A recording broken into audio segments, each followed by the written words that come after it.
Fabio Marcelli, direttore facente funzione dell'Istituto di Studi Giuridici Internazionali del CNR, e vi presento il webinar di oggi, l'ennesimo di una lunga serie di webinar che stiamo organizzando ormai da quasi 2 anni qui all'ISGI.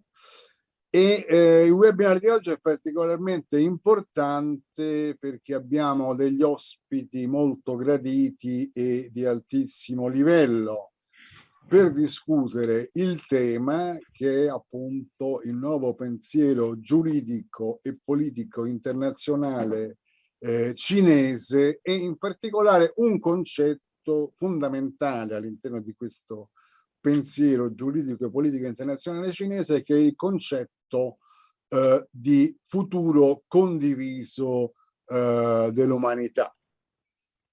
Io dirò veramente 2 parole a modo di introduzione, soprattutto presenterò i nostri ospiti, che sono appunto 3 eminenti rappresentanti della comunità scientifica cinese, degli studi politici, giuridici, anche economici, e poi abbiamo la nostra altrettanto eminente Maria Francesca Stagliano, che è direttrice del Centro di Studi Cinesi dell'Istituto di Relazioni Internazionali dell'Università Nazionale di La Plata. Quindi presenterò i nostri ospiti, dirò veramente 2 parole, il tutto lo farò in inglese perché questo webinar, per motivi di rapidità, insomma di fluidità, lo teniamo esclusivamente in lingua inglese.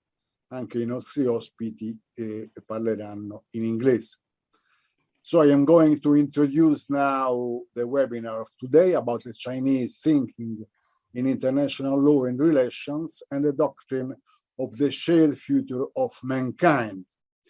In order to discuss this very important topic, we have with us 3 important personalities who are members of the Chinese scientific community in the field of legal, political, and economic also studies. They are Gao Haihong, which is director of the Research Center for International Finance, Institute of World Economics and Politics of the Chinese Academy of Social Sciences.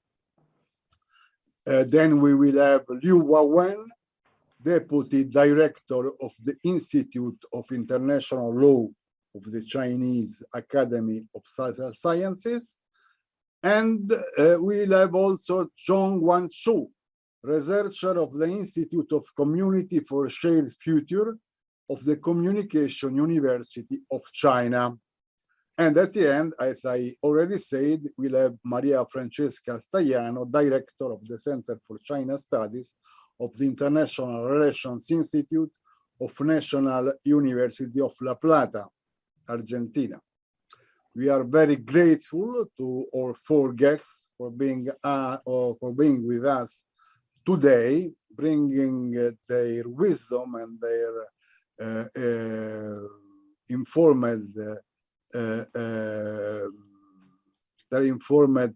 information about this topic we are discussing today. The concept of shared future of mankind was elaborated inside the 19th Congress of the Chinese Communist Party. It made part of the report that Congress at point 13 of the report was promoting the building of a community with a shared future for mankind. This doctrine is a very important contribution made by China to the solution of the present problems facing mankind in these years. And it is elaborated, this concept, with a view to what is considered by our Chinese friends and also by ourselves as a very important tool in order to face these challenges, which is the tool of global governance or government, if you prefer, based on the rule of law. Because we have to say that another concept which emerged inside this 19th Congress of the Communist Party, emerged also before, but was clearly adopted by this Congress and and afterwards elaborated, is the concept of rule-based governance, the concept of rule of law, which was adopted by the Chinese legal and social system as a whole. I wish just to recall another aspect, which is my view is very important, which is the aspect of the governance based on the needs of the people, people-centered, as told by this report, which affirms the principal contradiction facing Chinese society in the new era is that between unbalanced and inadequate development and the people's ever-growing needs for a better life. In my view, this concept is valid not only for China, but for the whole of the planet.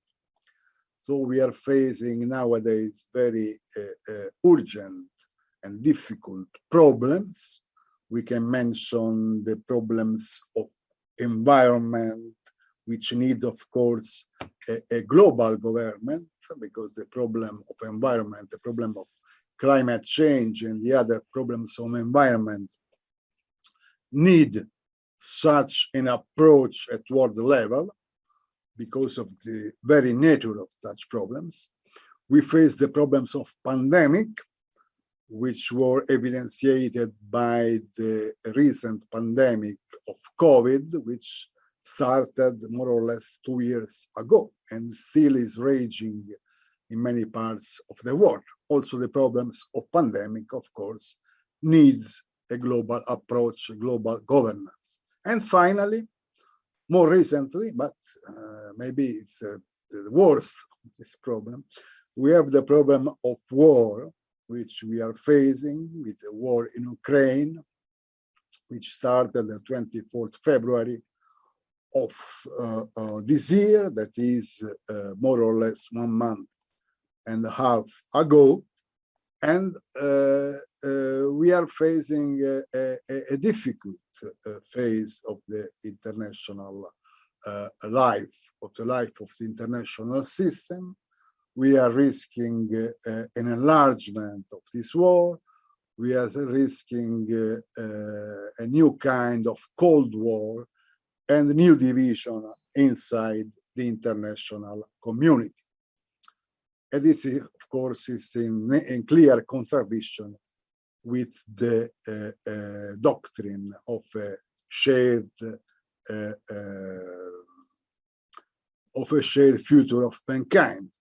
I like to say, and I conclude by that if you want a future for mankind, that future needs to be shared among all countries and all peoples. So, having said that, as I said, I spoke very, very short in order to give more space to our friends, which we thank once again for their presence here. It's for us a great joy and a great honor to have them as guests. So I will give the floor first to Ayong Gao, which is director of the Research Center for International Finance, Institute of World Economics and Politics of the Chinese Academy of Social Sciences. Please, Ayong. Right. Thank you, Professor Marcelli and Maria, for inviting me to this panel. And I'm so happy to see my Chinese colleagues here. It's the first time I meet both of you. And I think this is really a good opportunity to talk about such an important issue. And because my professional background, I'm going to focus on the economic aspect of the topic. Before that, I think I need to point it out that we are actually facing a multiple crisis. The pandemic is not over.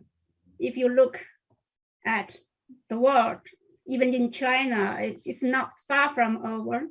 And global economy recovery is unstable. Inflation is on the rise.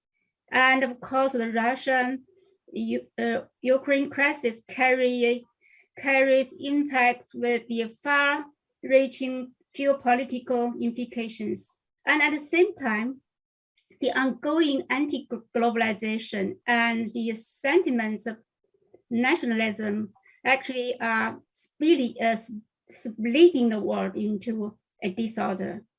So actually, I think we live in an era of a great uncertainty. So one question I think has to be asked, is it the end of the globalization? And what if there is a next phase of globalization? So my topic pick today is going to, I'll try to interpret Chinese perspective and explain China's role in its changing economic order. The past wave, well, we call it past wave of globalization, actually has changed the landscape of economic power in the world. In particular, the rise of China has attracted much attention. And one of the issues that has been frequently discussed is what role China could play in the changing economic order and how different the next phase of globalization could be if China becomes one of the leading countries in the world. So I think if you look back a little bit in a brief history, I think China's first entry into the World Trade Organization in 2011 was the starting point for the country to join the International Labor Division. And since then, China has been actively interacting with the world through its rapid economic growth, integrated global value chains, and expansion of trade and investment. So now China has become the world's largest trading nation and the second largest economy of the world. China is also one of the world's major creditor. We call it creditor with this excessive domestic savings and current account surplus. This is very meaningful because it's to a large degree this sort of status define China's position in a much bigger picture of the global imbalance. So I think the first point I would like to say is that China actually is the beneficiary of the globalization. And China has no reason to reverse course. And rather, China actually has the incentives to promote further economic integrations. So the real question is how China perceives the future world and what approaches China could take in order to fulfill the goals. First, I think the multilateral approach is still the way for China to be engaged in international cooperation. In fact, in a financial world, China sees the existence of the global governance gaps in international financial institutions as an opportunity to improve the genuinism of the multilateralism. So by genuinism, it requires inclusive membership, fair representations, and necessary voice reform. For example, China joined the reform of the existing international financial institutions, the International Monetary Fund and the World Bank, the most important, Bretton Woods institutions in the world. And those institutions actually reformed their quota system right after the global financial crisis. And China, together with many other emerging economies, have their quota increased. This is a really big step forward to the, we call it more diversified or more representative of the international governance, financial governance in its area. And of course, China actually, the Chinese currency, the RMB, has been also, included in the key currencies in the special drawing rights of the IMF. So this actually is a milestone for a more diversified international reserve currency system. And apart from that, China took the lead with other partners to create financial institutions, including the Asia Infrastructure Investment Bank, AIIB, and also the New Development Bank, NDB. So such efforts, has actually helped to improve the balanced power in the multilateral institutions. And second, I think China's economic position in the world is quite unique. China is a superpower in terms of economic size. But measured by GDP per capita, actually, China is far lag behind. This unique position actually, reflecting it's a mixture of the, on the one hand, China is as the, we call it, systematically important country according to the IMF category. But on the other hand, actually, China, is a typical emerging economies which share the same vulnerabilities like many other countries.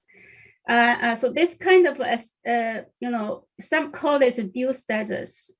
And to me, I think this is quite unique, and it's simply reflecting that, China actually, when China decided to join the international governance, financial governance, China really wants to, legitimize its rights of general emerging and developing economies as a whole, if the world expects more diversified players on the global stages. And I think last but not least, China's domestic development is crucial in determining its roles on global stage.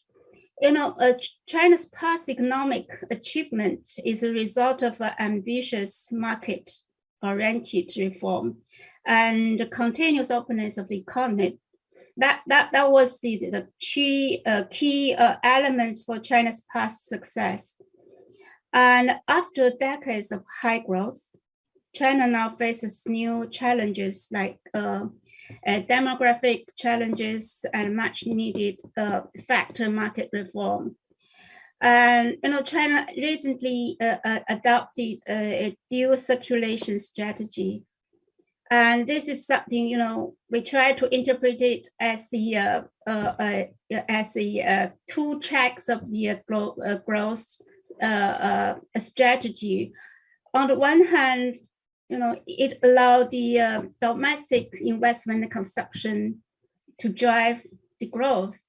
On the other hand, the export sector actually continued to be engaged with the global markets. So the question is, will China becomes more self-sufficient and inward-looking? So this is something, some other observers asked.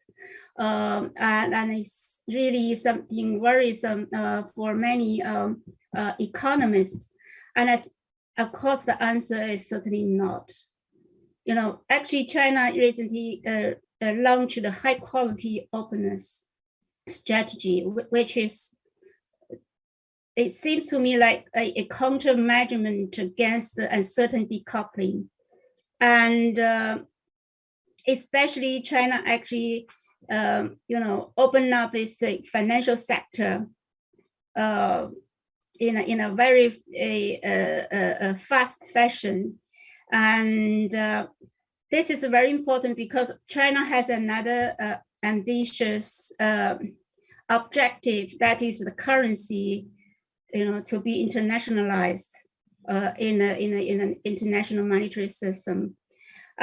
This is very important for for the whole international monetary system with the Chinese currency participation. But still, I mean, if you look at the real functions that currency is playing, I think the share of the currency compared with the US dollar, the euro, and other key currencies are still very low. And I think the most important part of this the currency strategy is that it requires a lot of conditions, to make the currencies usable internationally, and especially we call it currency accountability, because you have to have the access to the currency, to use the currency in the market, and to transact currency without a boundary. This is pretty much the condition for the currency to become a international currency. And of course, there are many other items like the financial market development and the efficient payment system. Because those days we discuss a lot about the sanctions, and actually China actually has developed one of its own payment system. This is major for its domestic payment so far, but I mean, overall, the currency in the currency world, I think, is going to be more probably diversified. But of course, the US dollar is still the king. We call it still the king. It's a major dominant currency in many aspects. But we expect there could be more players, and China, its currency actually has the potential.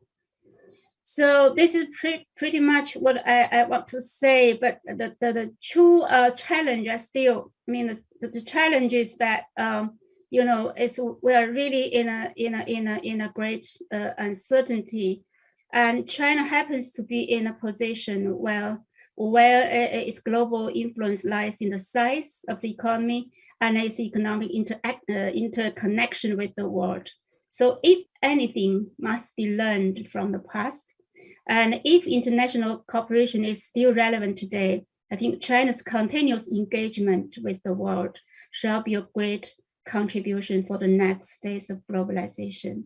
So I'll stop there. Thank you. Thank you, Professor Gao, for your important contribution, which was centered on the economic aspects of international cooperation, the role of China, and the issue of the currency also, which is a very important issue in this context, in this international context we are living nowadays. I will give the floor now to my dear friend Liu Wawen, which is, as I said, the Deputy Director of the Institute of International Law of the Chinese Academy of Social Sciences. Please, Wawen. Thank you, Professor Marcelli, and dear friends, both old and new friends. It's a very good opportunity provided by all of you to see each other online and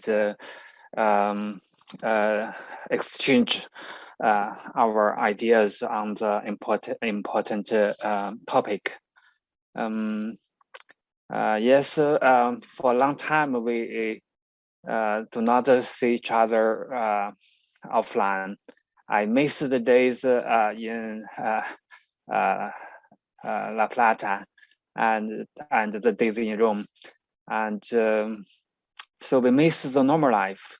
And now almost 3 years pass. So for Chinese colleagues, I want to introduce myself.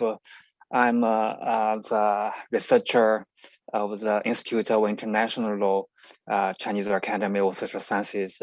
So mainly I study international public law, especially international human rights law.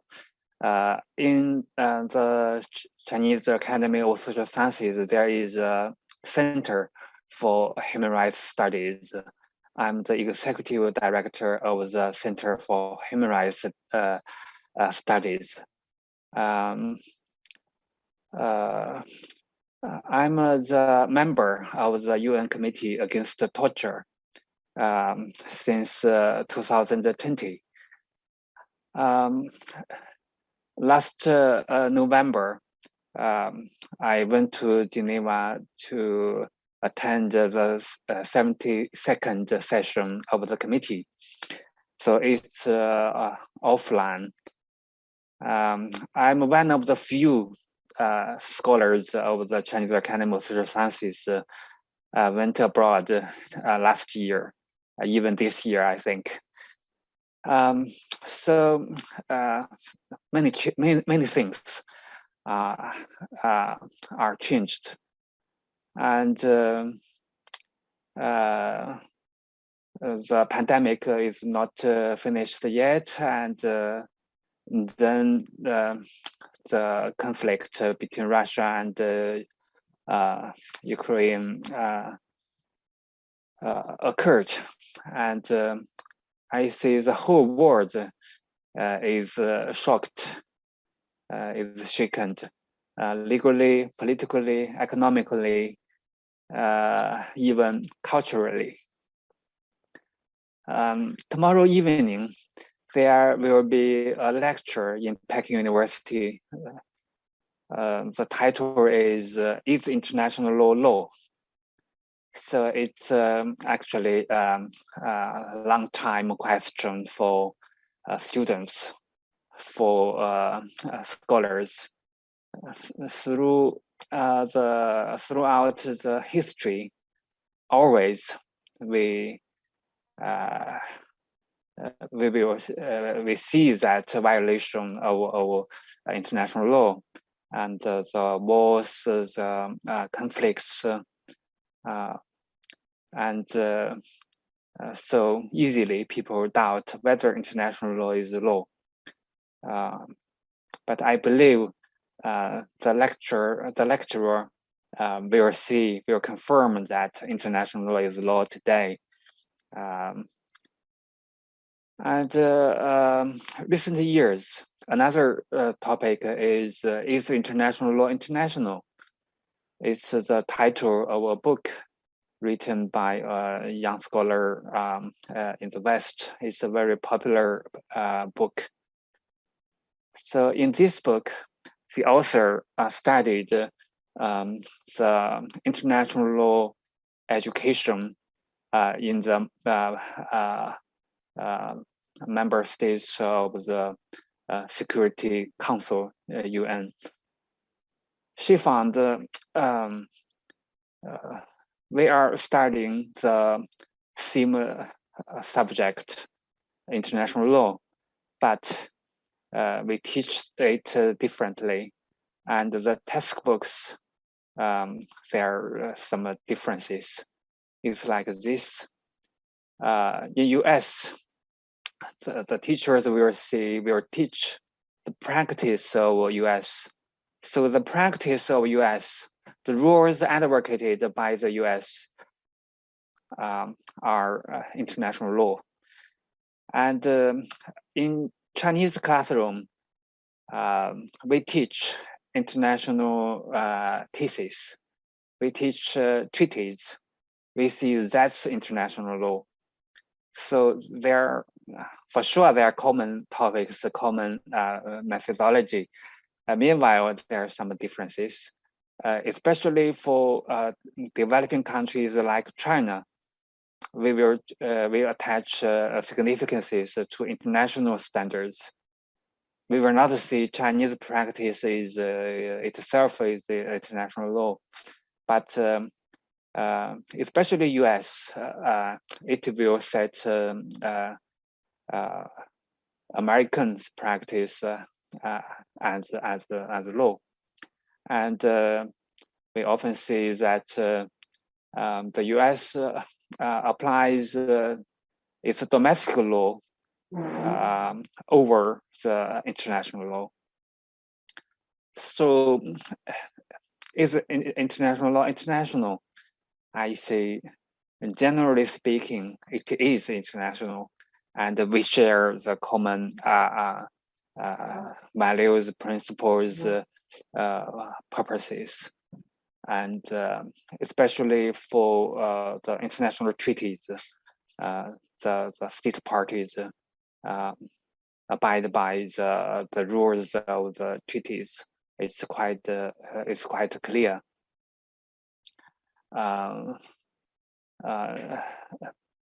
Meanwhile, we think it's quite weird that it's the US that help a lot shaping the international legal system, but it's also the US that pursues isolationism. So it initiated the drafting, the establishment of the legal system, legal mechanism in many fields, but it refused to be part of it. So the US created the system, but you just use it, make use of it to bind, to curb other countries, not itself, especially international criminal law. The Rome Statute ratified by many countries, but not US. And now we are talking about the International Criminal Law, Criminal Court, to step in the Russian-Ukraine conflict. But for US, it will not be touched.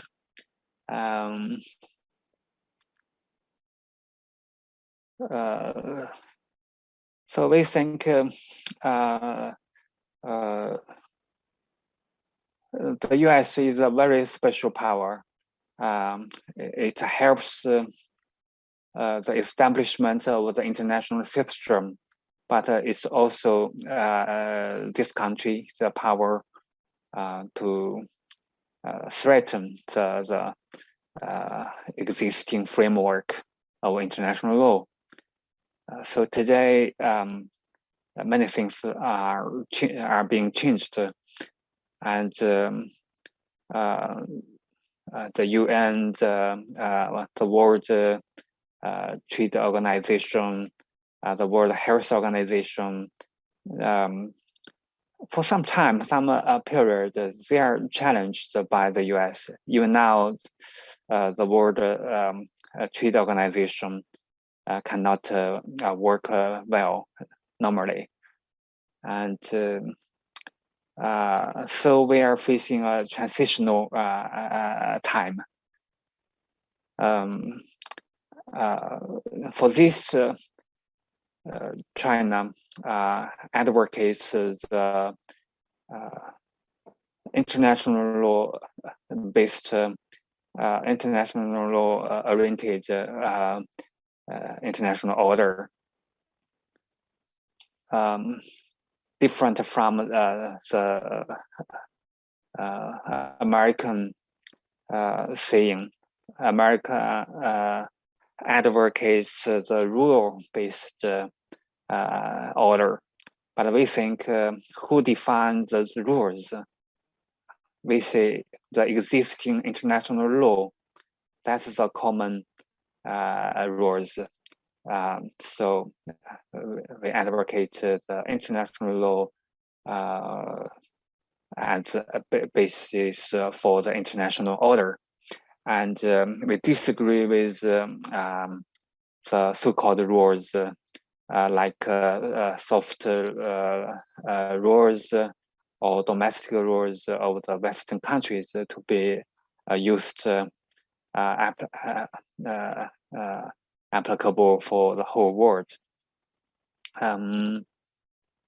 And especially for critical time, we think some very basic principles, basic values are quite important. So we see the UN system, the UN framework is still there, and it's the basis for the different countries to talk with each other, to cooperate with each other, and the UN Charter should be the very basis for the international legal system. It's more important than before.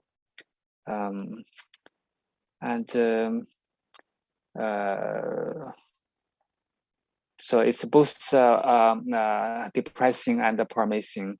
Like human rights, I think, though there are different understanding, different practices, it's common value. It's the common ideal, common goals for different countries and peoples. Also, the scientific and technical progresses help a lot. So in the field of torture, I see the whole history. Most of time, torture is tolerated. It was illegal, and it was the tool for the governors. But after human rights system established, and today it's not only the treaty rules, but also international customary law, and we also call it jurisprudence. That is a very basic law. It's above other common ordinary rules. So no matter peacetime or the wartime, torture is cannot be legal. And today there are so many technological progress help this. So video, audio recording to prevent the occurrence of torture in the judicial organs, and electronic tools are made use of, then to make it possible that the prisoners could leave the prison, go home, or go outside for study, to work, and so less risky for torture, for other treatment. And it's very easier. It's much easier for people to report, to record, to identify illegal practice, even for peasants in a remote area, old people, children, they could report to police by the cell phone. And so internet, social media, cell phone help a lot. So I say today the whole world we are experiencing marvelous things. We enjoy peacetime for a long time, and so there are challenges, but still, I say much better than before in many aspects. For international law, I see the countries, the whole world benefit from international law. Just now, Professor Go said we benefit from globalization. My experience of China is that the use of international law. So we are also a beneficiary of international law. And so the scholars, so I see, we agree that China will continue to open up and reform. And we need to continue to join the globalization or actively promote international cooperation, but not only economic cooperation, but also the connection in comprehensive senses. I see there is a big gap. That is the mutual understanding between peoples are far to be good. I say for China, not just Western society, but also maybe many developing country, they do not understand us so much, and so there is a big space to improve for international mutual understanding. The pandemic damaged this a lot, and also the US-China confrontation damages a lot. So our two countries, I say US, China, bad time, bad relationship. It damaged a lot, and so I say international law is quite important, especially for young people. Teaching international law, we also try to help young people have a healthy understanding, outline of the world. So just now we mentioned nationalism. I quoted this last year for our meeting that Chinese Professor Wang Tian emphasizes the balance between nationalism and internationalism. So a healthy understanding of the world is quite important. So international law education is not just to teach rules, but to teach values, to teach kind of philosophy for the international peace, development, and other common values. So international law is very important, and obviously for China, our authority attaches much more significance to international law than before. So now we have the Institute of International Law, and we could see the term international law in the official policies documents frequently. And our government now is willing to spend much more money on international law education and studies, because obviously it's a globalization time, and China have to go outside, and we try to make use of international law. And based upon international law, we could promote international cooperation. We could promote the mutual understanding between peoples. So often I also want to see the international law scholars are quite important, especially kind of this time, political time. I see the mistrust exists obviously, and the situation is worse, is not better. People are not patient, and they would like to listen to simple slogans, simple solutions.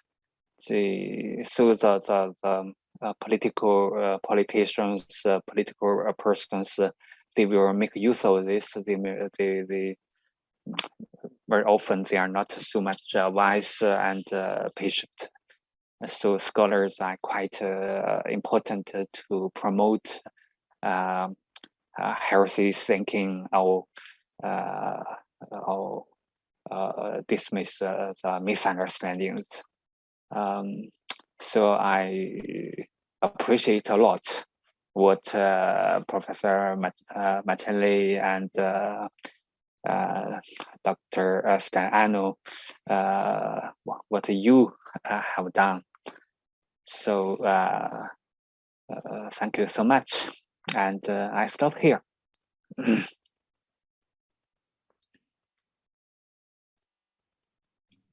Thank you, Professor Liu. Of course, I am also deeply convinced that we have to reinforce our scientific cooperation in international law, because international law, as you said, is a very important tool in order to cope with the challenges and the problems of our difficult times. So we have to reinforce very much this kind of cooperation, of common effort in international law, especially because we are living such difficult times because of the phenomena you mentioned. So I come now to our third guest, who is Professor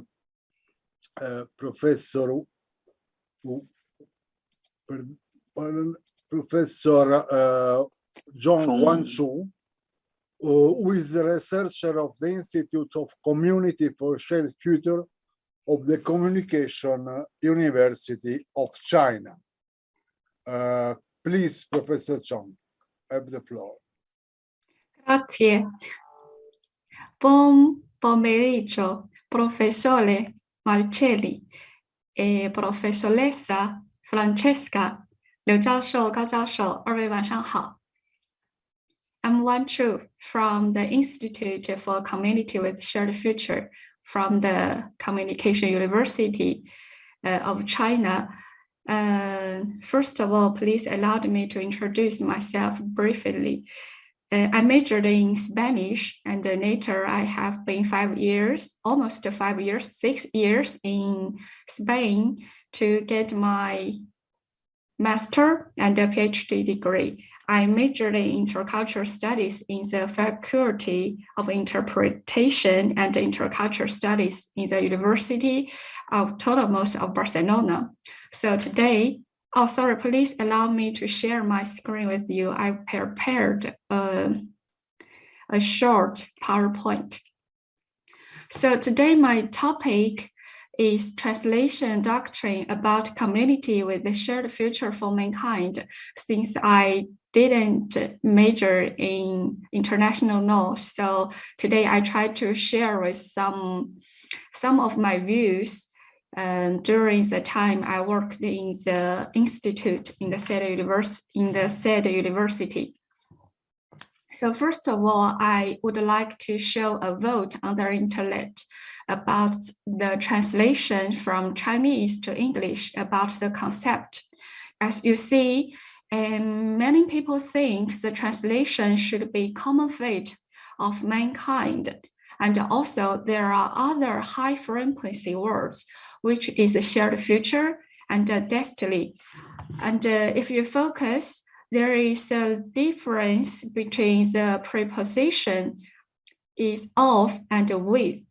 So next, as we all know, the confirmed translation, the official translation in English is community with a shared future, and it has been confirmed by the Central Compilation and Translation Press in the April of 2019. So in Chinese is 人类命运共同体. So if we say separately, 人类 in English can be interpreted like human and all mankind.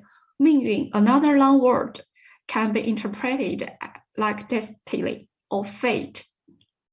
Common and objective should be common in English, and there are several words can be interpreted in English, which is form, system, style, body, or soma in biology. So as you may know, the Central Compilation and the Translation Press has translated several languages about the book, especially the discourse pronounced by the President Xi Jinping. Here are several languages, which are German, Japanese, Spanish, French, Russian, and Arabic. Here I have a book which is in Spanish. As you can see, the translation, it has been chosen by the noun-word destiny. It is the previous translation. So next, I would like to share why the translation of this concept has been changed and the reason of the change. The previous translation is community of common destiny for mankind. It has been taken as a literal translation. If we focus, the definition of the long word destiny means what happens to somebody or what will happen to them in the future, especially things that they cannot change or avoid. The synonym is fate. Fate, there are two meanings of the noun word fate. The first one is the things, especially bad things that will happen or have happened to somebody or something. The second meaning is the power that is believed to control everything that happens and that cannot be stopped or changed. Also, I would like to mention the difference between the preposition of and with. We use of to describe something belonging to somebody, and something is a part of something. And we use the preposition with to describe something in the company or presence of somebody or something. Some researchers think the concept could be interpreted from Taoist culture or Confucianism. In my opinion, it's the noun word destiny or fate is with a hint of superstition, or better saying, destiny. It's been heard often to describe in a relation relationship, we often heard "you are my destiny" to describe a romantic relation, but in political terms, translation of political terms, I think it's not very appropriate. So next, here I have a quote from the translator, the major translator in the team. Here he said, during the translation process, they didn't take the literal translation. Instead, they tried to focus and they made efforts on how to express the core ideas of the concept to build a community with a shared future. And the goal is to achieve a communicative effect. So here are some strategy usage for the translation. In 1988, Newmark proposed semantic translation and communicative translation. Also in 1995, Lawrence Venuti has been mentioned as a domestication translation and also the foreignization translation. So all these strategies has been used to achieve the following translation goals, which is first, to adapt Chinese culture, especially the ancient Chinese culture. The second, translators have to consider about the global discourse context. And finally, they have to avoid ambiguity and elective meaning. So I have another two examples to share with you and trying to explain why the translation has been changed. The first example is a well-known initiative, One Belt and One Road. The previous translation is the first one, but now it's not recommended because the motivation of the Chinese government is to encourage people and countries locating along the Silk Road to join the initiative and to seek the common prosperity. Also, another example is great power diplomacy. It's not very recommended.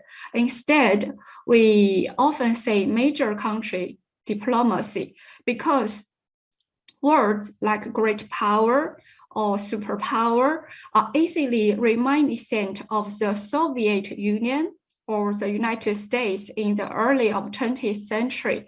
And great power obviously doesn't mean hegemony. The translators should consciously avoid these misleading words to interpret those political terms. So here happens the same way in the translation about the community with the shared future. Here is my observation. The first is, I've been always thinking, if there is no global crisis, why should we build a community with a shared future? And the truth is, nowadays we do face global crisis. The first is the pandemic, COVID-19, which is a global health crisis, and the people on the world is suffering from it. The second is the Russia-Ukraine conflict. To be honest, the Russia-Ukraine conflict has affected many other countries in the world. It's far beyond the scope of conflicts between the two countries. And also the impact has spread to other countries and fields around the world. So since we do face the global crisis, why shouldn't we build a community with a shared future? And if we focus on the core ideas of the concept, which is to build an open, inclusive, clean, and beautiful world that enjoys lasting peace, universal security, and common prosperity. For last, another observation related to the translation, besides the three translation goals I mentioned before, I think there are another 2 points which should be highlighted. The first one is it should adapt the target language, culture, especially the ideology Also, we should respect the objectivity and the general law of development.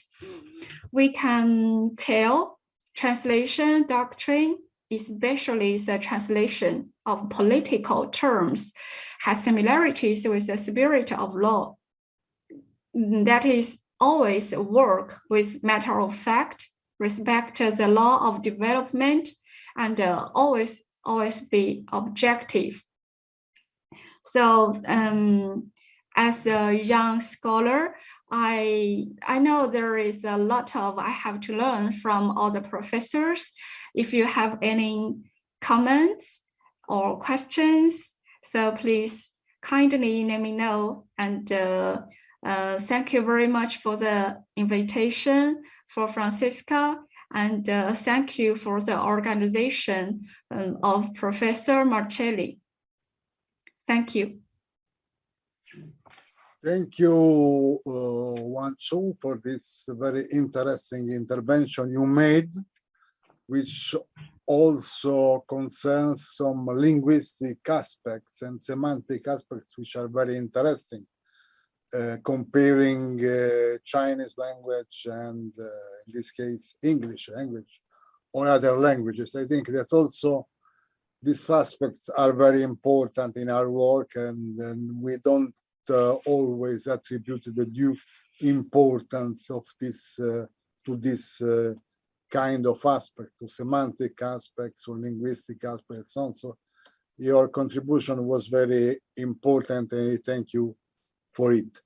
Now it's time for our dear friend Maria Francesca Stagliano, which, as I said, is director of the Center for China Studies of the Institute for the International Relations of La Plata University in Argentina. Please, Maria Francesca.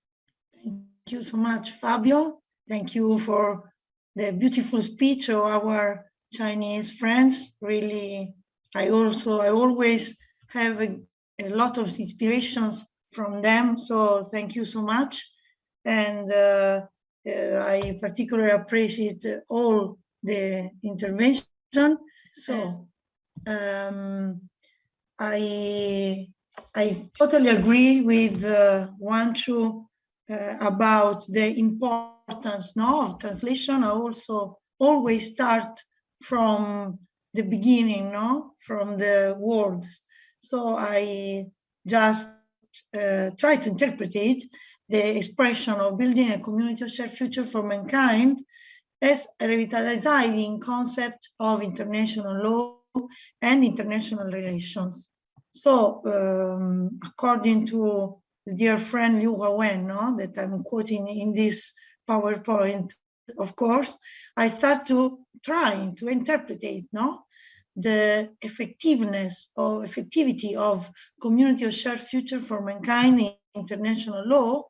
So starting to see where this concept is shaping and manifesting its strongness in numerous international summits and Chinese foreign policy document.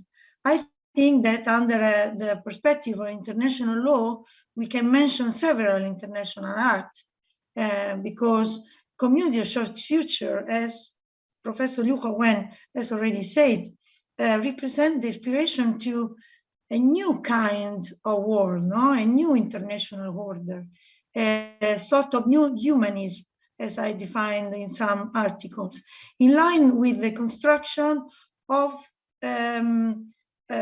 goals that we already have in international law, as Wanchu was saying before. For example, for the construction of a sustainable development with the support of 2030 agenda, which has recently manifested at the global level. So many intellectuals in recent years have published texts analyzed and in the hope of a new model of scientific, technical, moral, and rational development that focuses basically on human rights and its cultural context. Of course, I think this is a very common basis, no? Because also, for example, Edgar Morin and Otto Bauer already talked about a community of shared future, no? With other words, for example, Edgar Morin talked about community of planetary destiny, and Otto Bauer about a community of destiny, because Schicksalschaft in German is community of destiny. So it means that there is a common aspiration toward the building of the new world order, no? And I think that Chinese shape in international law is very strong in a common construction or new bridge on a new international order. So as Professor Liu say, no, and wrote already, international laws offer a legal community consensus, or rather a common norm. So a community of shared future for mankind represents this challenge, this global challenge that unfortunately we are seeing that it doesn't really work, no? Because with the war and especially now with between Russia and Ukraine, no? But we have to have faith in this, I think, no? One of the most important international acts that adopt the concept of community of shared future for mankind is, of course, the resolution 4321 of the Human Rights Council from June 2020. That means, no, and shows us a sort of internalization of the community of shared future inside the international laws. Also, at a domestic aspect, of course, we have to consider the community of shared future as a very important outcome and under a domestic legal innovation in China. If we think about as a common norm that has made a unification and autonomy of the Chinese legal model throughout the construction of a socialist rule of law with Chinese characteristics. And also it constitutes a qualitative evolution in Chinese law in line with the principle of international law. And of course, the last adoption of a civil code in 2021 was a milestone in this process, no? So recently, the community of shared future has been inserted in the Xi Jinping thought of the rule of law. Xi Jinping's rule of law reflects the organic connection between the rule of law and the international rule of law, in a sort of osmotic relation, we can say, no? This led to a new development paradigm in China, that is to build a new type of international relations as well, and building a community with shared future for mankind in line with international law. So we have these three elements, no, that on the floor: internal domestic legal system in China, the proposition also at an international stance in international law, and the possibility of this concept inside international law who can affect and make it better international relations. So what is happening in the field of international relations? How this concept is affecting the international relations? The community of shared future for mankind is present a key objective of China's international relations toward the creation of a new international order, which also includes the three expression of three very important schools of international relations in China, that is relationality from Professor Qin Yaqing, human authority from Professor Yan Shuitong, and symbiosis from the Shanghai International Relations Schools. So it's a sort of new solution of governance, of global governance proposed by China, in which we can find the creation of a global 5-in-1, including politics, security, economy, culture, and ecology. The community reflects the set of states, small and large, that peacefully coexist among themselves through our common values inspired by leading countries and responsible for international order, respecting and helping each other. So, as we can see, this expression, this definition, put inside all the theoretical aspects that in China has a very hard work to find a new global solution that could be more equitative at an international stance.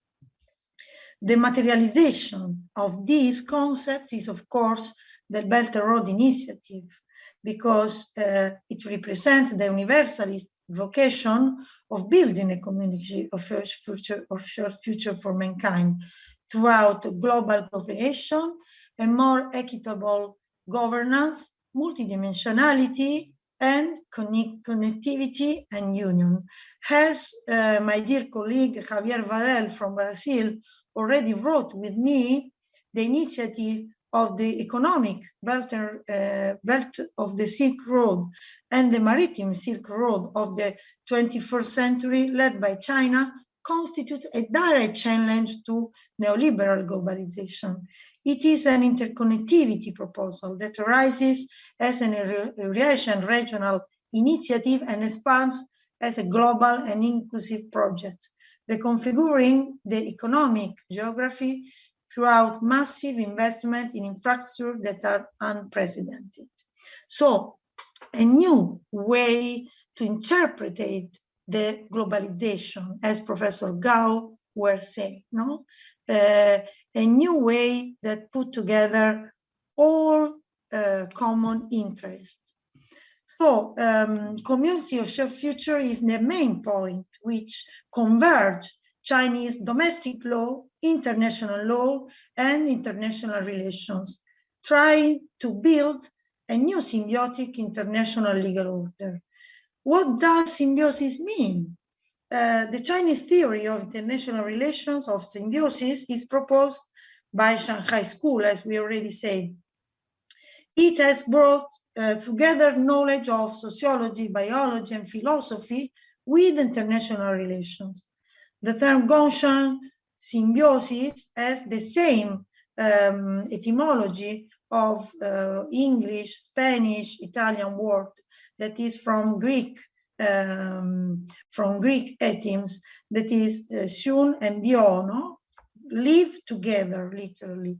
So, according to Professor Hu Shoujuan, social symbiosis theory takes individual equality as its premise. If every life is equal, no matter belief, class, sex, occupation, age, or any other biological or social difference, only if one respects others' civil rights, then one also possesses the same rights. Individuals have different interests, classes, and have different interests. Of course, there will be conflict and competition, but conflict and competition does not have to eliminate the other, but rather coexist. So, as we can find from this definition, the idea of social symbiosis is the same of human rights, no? Fundamental rights.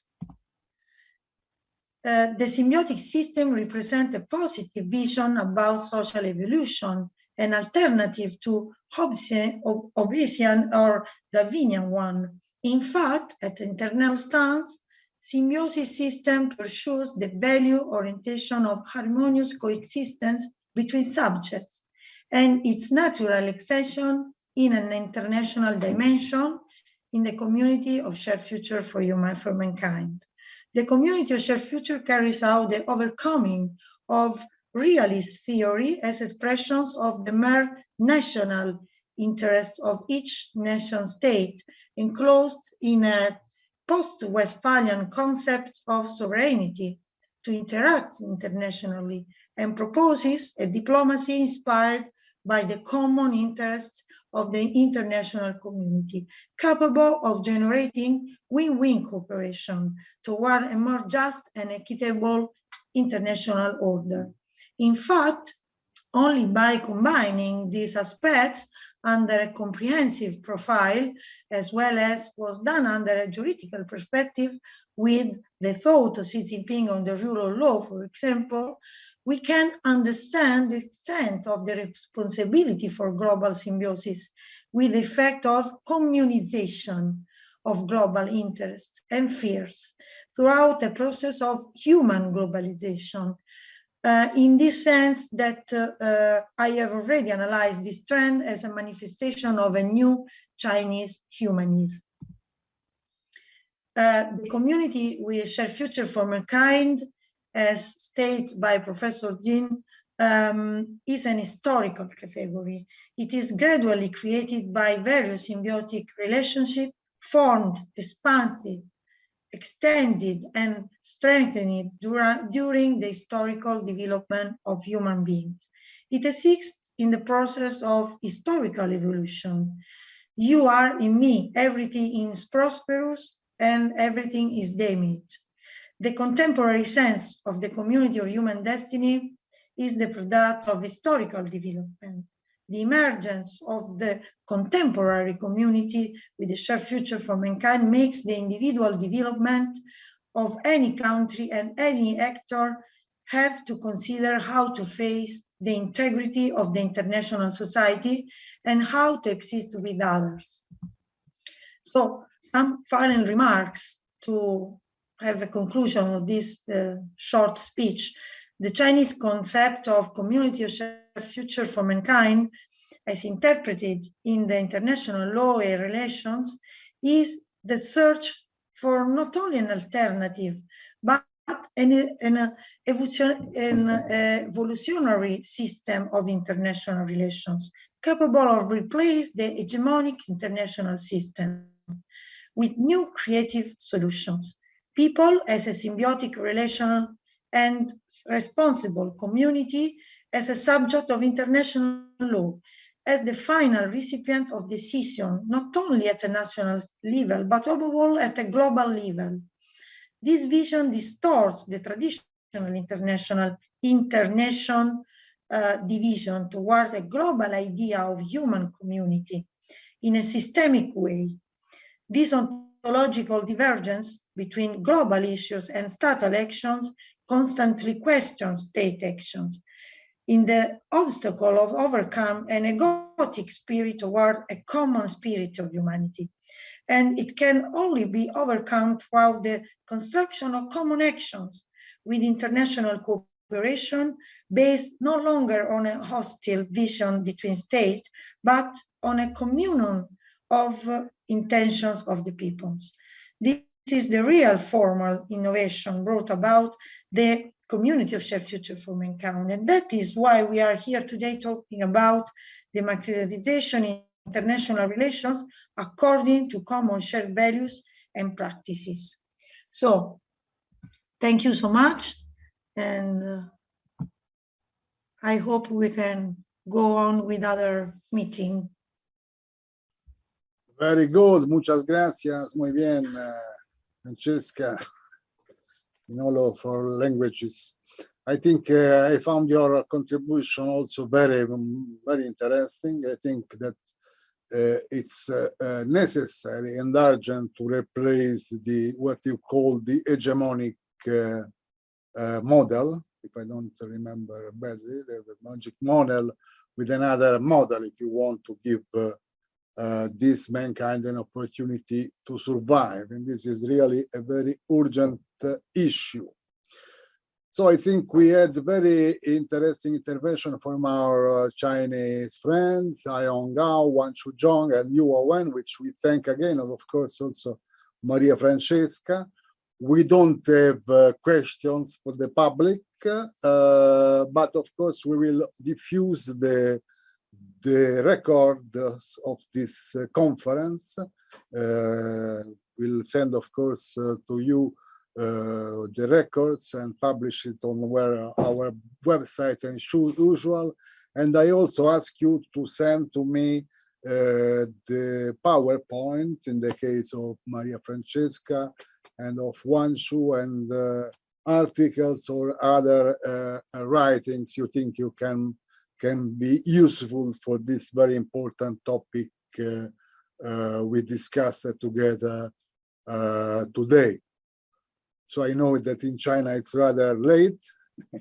It's 10:20, so I think you have right to your rest. But if you have other words to add to this conference, please tell me now if you have some short things or words to add. If not, I thank you very much again, also on account of the Institute of International Legal Studies of the National Research Council of Italy, and I hope to meet you soon again in order to pursue our common work and cooperation. Thank you, 谢谢，再见。Thank you. Thank you very much. Thank you very much. Grazie. Grazie mille. Thank you. Gracias. Bye bye. Bye bye. Bye bye.再见。拜拜。